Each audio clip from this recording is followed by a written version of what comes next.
I am the body snatcher. You know we love tummy tucks on this show. Welcome back to Boxing. Welcome back, loyal fight fans. Another round here on Unboxing. Please hit the subscribe button, hit the thumbs up button for me. And we're going to do as we always do every week on this show, giving you the boxing content that you need. We're jumping right in, keeping it short, compact. We give you gambling odds so you can make some money every single week, every single Wednesday. Plus, we do some shorts either when we're watching the fight or some funny shit going on, however we're kind of feeling. So there's two fights to recap that happened last Saturday, and that is the, or I think even one of them might have been on Friday, for fuck's sake. I can't remember now. Sometimes they sneak those Friday ones in there, and you get 2 days of boxing, which is just really great. We got the Jose Pedraza versus Jose Ramirez fight to recap, and then we got the Gonzalez versus Martinez Chocolatito fight to recap. Now, we guys gave you picks last week on these fights. They both came through. The Ramirez was a little heavier of a favorite, but as far as boxing odds, not that much. And the Chocolatito fight kind of went exactly the way that I told you guys it would. I am going to take full credit for that. I've been riding with that guy since day one, Chocolatito. But also it kind of went the way that I said. And I don't make it super vague, like, oh, just be dominant. Oh, this guy's good and this guy's not. We really broke it down, and I'm kind of proud of my analysis for that. It was sometimes I get something that I see in there, and can see the way a fight would play out. And you need to have the fights because that's why there are gambling odds, and that's why we never know. But that Chocolatito fight was basically pick'em odds in boxing, as he was only like a minus 180 favorite. That really made a parlay juicy. Now, I'm not gonna lie to you guys. I did lose on my bigger parlay because I added 3 more fights or 4 more fights for a 6-fight parlay. But those 2 that I gave you on this show were safe ones, and they both came through. So I hope you guys won some money on that. Let's start off with just praising Chocolatito, shall we? Let's give that man his flowers right here, right now. He's a Hall of Famer already, but he chooses to keep going. Chooses to just keep grinding it out year after year. Now, as I said, the Estrada fight, the third fight for the trilogy, the rubber match, if you will, was supposed to happen. Now, I did think Chocolatito won both those fights, including their second one, but that was a great fight nonetheless and close. So they need to have the third fight, but where does Roman go from here, right? He's got these options, either for that Estrada fight, the rubber match, the third fight that was already supposed to happen, or, God, do you put him in there with the monster Inoue, or do you put him in there with Nonito Donaire? These fights are all incredible, just incredible, and you can make any one of these 3 fights. You take your pick. I'd love to see all 3. I'd love to see that. I think you could do the Estrada. I actually, to be honest with you, Chocolatito's a legend, right? I love the man, so don't think I hate him for saying this, because it's a fight that's very easily he could lose. But I do want to see him in there with the monster, Naoya Inoue. Because I just think that, first off, this is his shot at big belts, right? Again, and he's earned that. He's earned that, and he's getting older. So I think you give him that shot now, because if you give him another match before that, that's very competitive, like Estrada, like something like that, like even Nonito Donaire fight, something. He's, Sai Rungvisai is a guy that beat Chocolatito in the past. You could run that fight again. But there's a lot of options for him. But if you give him one of those very competitive fights, these are all very competitive fights against the best guys. If you give him one of those, he could lose it. And then there's no way to justify, especially in boxing, even though it would be great to have, but let's just be real. There's no way to justify giving him the title shot against the monster then. So I think you do that fight now and get that out of the way. Because, God, first off, if he's already a Hall of Famer. If he beats the monster, Naoya Inoue, and takes that O away from a pound-for-pound fighter, that's just incredible. And really sets him up as just like You're scaled up these days right now, top 10. You're Hall of Famer no matter what when you quit boxing. Now, if you beat Inoue, you're for sure a top 10 fighter. If you ask me my opinion, and I put this out on the unboxing channel on Instagram, or my friend does, who runs that channel actually for me and does a very good job with it. Shout out to him. Shout out to my friend Ronnie who runs that channel for me. But we put out a thing now because I believe on that Instagram channel, because I believe that Chocolatito right now is a top 10 pound for pound boxer. Right now, I do. And shoot me. Now, I'm gonna say he's number 10 or he's number 9, but I think he deserves to go up there. Right here, right now, for his accomplishments. This beating Martinez is a big deal. And when I told you guys how I thought the fight would play out, I didn't realize that Chocolatito would win 11 of those 12 rounds, for fuck's sake. I mean, God, he's something else. He's phenomenal. It did go the way I said, where Martinez keeps his hands down too much, so he was getting tagged up by Chocolatito. But more importantly, and the number one thing that I was trying to drill home to you guys, is that Martinez needs people to stay. He'll fight on the inside, as he did in this fight, but not very well. You know, and he's fighting against the greatest inside fighter in boxing, point blank, period, maybe ever, in Chocolatito, in Roman Gonzalez. But, you know, Martinez fighting the inside, but he's not going to be able to do it nearly as well, and he didn't. That played out. And the thing is, he needs people to be in boxing range so he can launch in to use his young athleticism, his explosiveness, to unleash some combos when people are not expecting it, and kind of put them on the back foot. And we've never seen him be pressed and met in the center ring and stalked down and put him on the back foot. We've never seen that. And the best person to do it would have been Chocolatito. So I didn't see how these odds would be so close. And I'm very proud of that pick and the breakdown on last week's show of how I thought that fight would go. It did play out that way. Although, as I said, the caveat to that is I did think that Martinez would win some rounds in there. Even if he ended up getting stopped, I thought he'd find some rounds. He really couldn't. He was helpless throughout that fight. He was in there with an all-time great at Chocolatito. Really is. And that showed. And this young, powerful, explosive kid Martinez, trained by Eddie Reynoso at the Canelo gym, just shows you that, God damn it, look at that fight, man. He was in there with greatness. And so he had nothing but a heart to wear on his sleeve in that fight. He had nothing to offer Chocolatito. He got walked down, and yeah, turns out I can't fight that good on the inside, especially against Chocolatito, and he needs people to be in boxing range. He needs to be the bully. He can't be on his back foot because he doesn't know how to fight like that. And then I think also, that's a good transition for this show into our next fight, about talking about fighting off on your back foot, into the Jose Ramirez versus Jose Pedraza fight.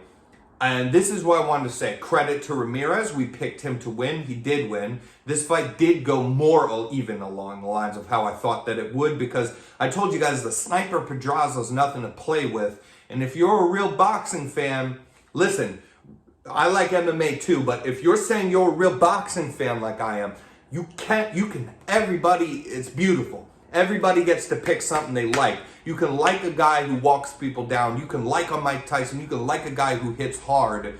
But you have to, because there is no other elements to it with wrestling or kicking or anything. You have to appreciate when guys can make people miss and be incredibly defensive, like Pedraza did in this fight.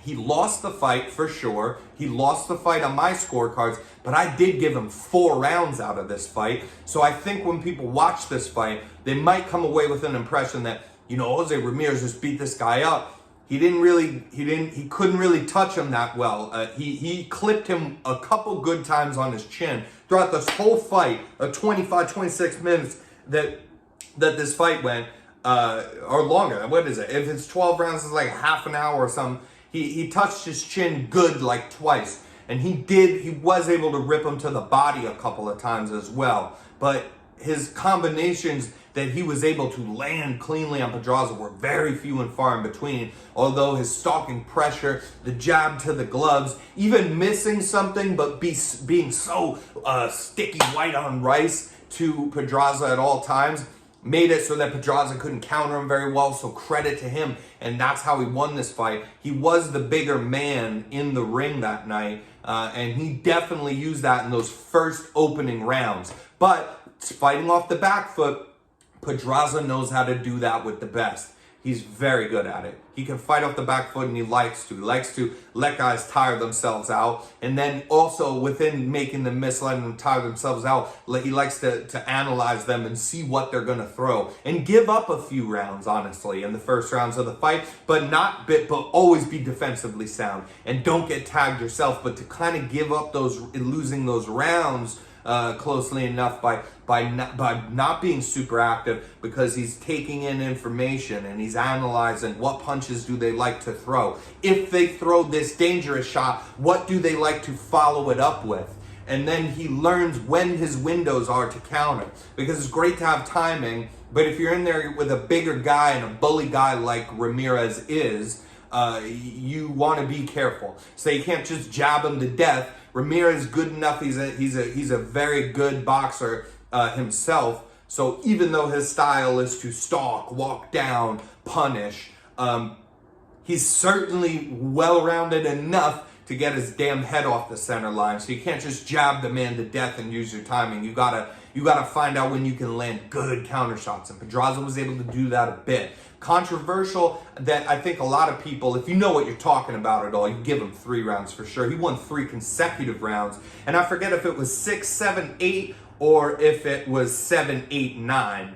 But he won one of those. He won 3 consecutive rounds. I also gave him round 3, which was a close enough round. But it's harder to appreciate what a guy like Pedraza is doing in there than it is to appreciate what Ramirez is doing in the relentlessness of his attack and stalking his opponent and trying to cut off the ring and chase him down at all times. That's easier to see. He did deserve to win the fight, but what I'm telling you is the fight's closer than it might appear to a casual fan watching the fight and thinking, yeah, look at this guy's chasing him down. But there's a good point to be had in that. I think that plays into the referee, or the judging, as well. Because the judge is sitting there, and depending on what side of the ring they're sitting on, it makes it really hard for them to give Pedraza credit, for instance, when he's along the ropes. So for instance, if you're a judge that's sitting this side of the ring where I am,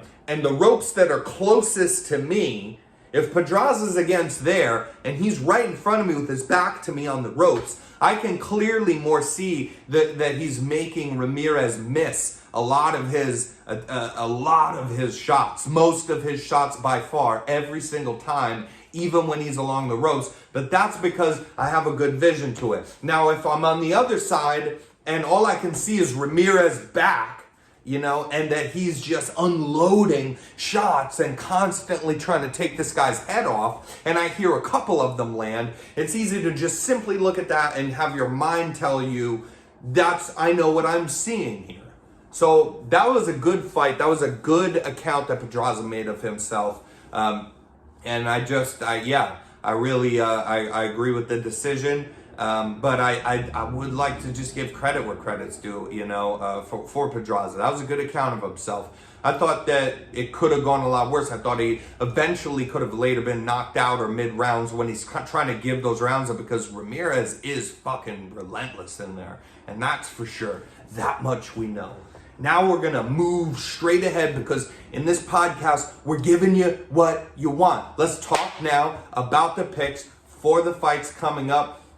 There are a lot of heavier favorites. Now, something to mention is, I believe it's Michaela Mayer is fighting on this card. No, she's not fighting on this card. Who the hell is fighting?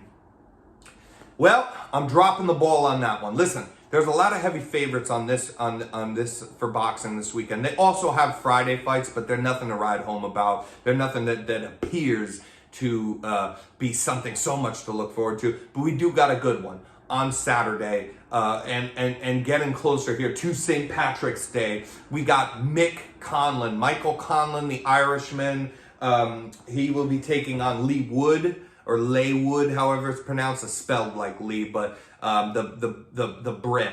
And so this fight is also pick-em odds. And don't worry, I got your back. And we're going to give you some reasoning behind it.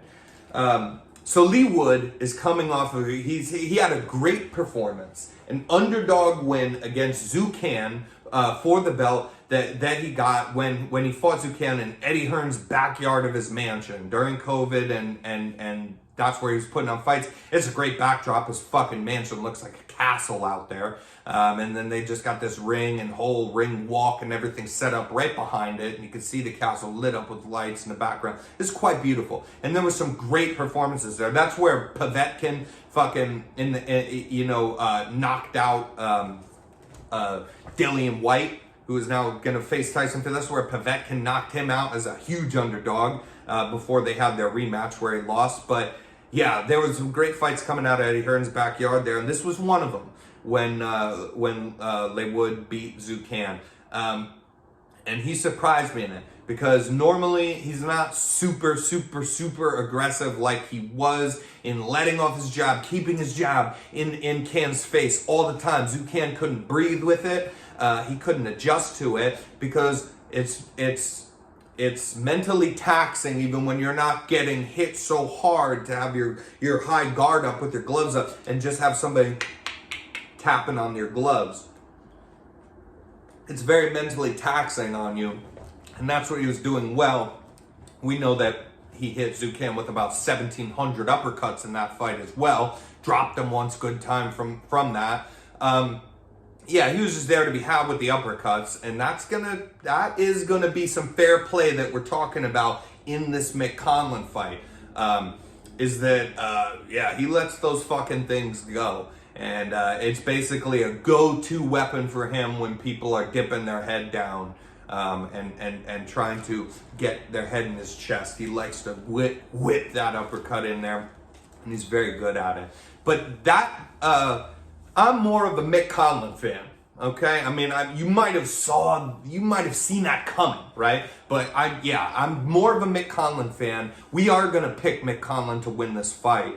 But let's really break this thing down. In all fairness, that one fight where Leigh Wood beat Zucan, that's the better win. That's a better win than Conlan has on his record that he's ever of anybody he's ever fought. That's a more legit win. And he got the title from that. Now they'll be facing off and putting the gloves on, getting in the squared circle and figuring this shit out now. But these are pick-em odds as well. So you put some money on this, even if it's for Conlan, who's a slight favorite. You're gonna win. You're gonna win back some good money.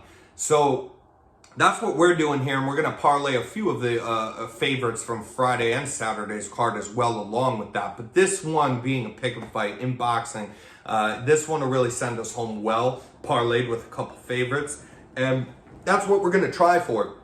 Now, Conlan, to his credit, he's got incredible head movement. Zucan did nothing but just try to walk Wood down and keep his hands up high in a tight guard the entire fight. He got blasted through the middle with the uppercut. He got ear muffed from the outside with hooks around the guard. And another underrated thing that maybe a lot of people didn't pick up on because of how dramatic the Leigh Wood Zucan fight was, and with the uppercut and dropping him, hitting him a lot with the uppercut, jabbing him to death, right? You might have missed that very high percentage of his punches went to the body. Once he started touching that face with the jab, he just shoot it down to the body real quick. And that helped him out a lot. That took the wind out of Zucan. I think that's a go-to weapon for him here in this Conlan fight, because Conlan's got incredible head movement. He's not just going to stand there with a high guard. He makes people miss very well. He's actually a very slick fighter, and I like his style a lot. He's got a Mayweather-esque kind of like, I mean, he is not Mayweather, but what I mean is literally he has very good head movement. But unlike Mayweather, fighting off the back foot and using his head movement, he actually mixes that. He blends that quite beautifully with pressuring forward on guys and cutting off the ring, chasing them down. But then he'll throw a shot or two, but really he likes to make people miss, wear them out, use very slick head movement in there and make them miss, and sometimes counter them on that as well. One thing he likes to do is he loves to dip under the overhand rights or lefts or hooks, to dip under them and throw that right hand. Now, he is an orthodox fighter, but he can switch stance a little bit as well, because his head movement and the way that he likes to not fight off the back foot, but be coming forward, allows him to where his feet, he has to work his way towards you with his feet while doing the head movement. So if a counter's there, he loves it if he's unorthodox, but if he has to step this way and a counter's there, he'll shoot the counter from the other stance, from the southpaw stance as well. So he's very good at that, but he's going to need to watch out for the uppercut. Good head movement gets him out of the way of a lot of them, but he does like to dip his head down to do it. He's not just a stand there and slip off the center line guy. He's a very Bobby Weavy and keep his head dipped down kind of guy. So it does worry me a pinch about the uppercuts that Leigh Wood might have available there for him in his toolkit. But Michael Conlan, even though he doesn't have a win that's as good as Zucan, he's had real impressive performances. And, he's very technical. He's very slick, stalking but defensive. And, I just think that he can get the job done by really making Leigh Wood miss a lot. Not that Leigh Wood won't have rounds. I do think this is a close fight. I don't think this is like the Chocolatito fight where I was so sure about it.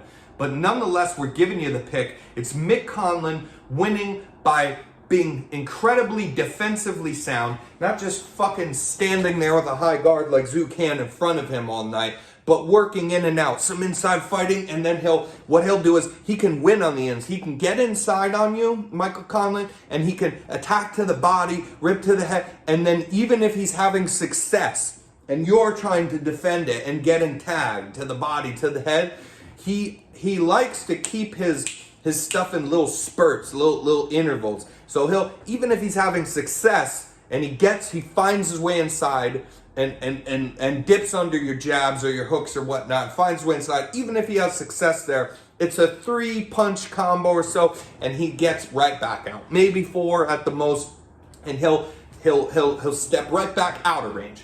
He doesn't look for just getting in on the inside, and he also, but like I said, he will get in on the inside, so he's not just all about staying in boxing range either. And he is very defensively sound. He makes people miss so much. I just feel like that will be in play here. He has incredible stamina as well, so that's part of why he likes to make the other people tired. So I think, and his shot selection is very good as well. He'll go to the body, go to the head, and mix it up very well.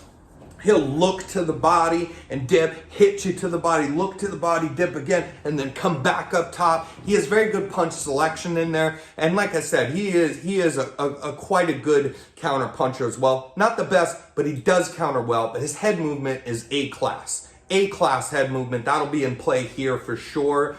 And Leigh Wood could give him a tough night, though. I do think as the fight goes longer, it favors Mick Conlan. I think that's what I'm thinking. I think that this is by decision, and that he doesn't stop Leigh Wood. He doesn't stop a lot of people, though he has his stoppages. He has some impressive ones as well.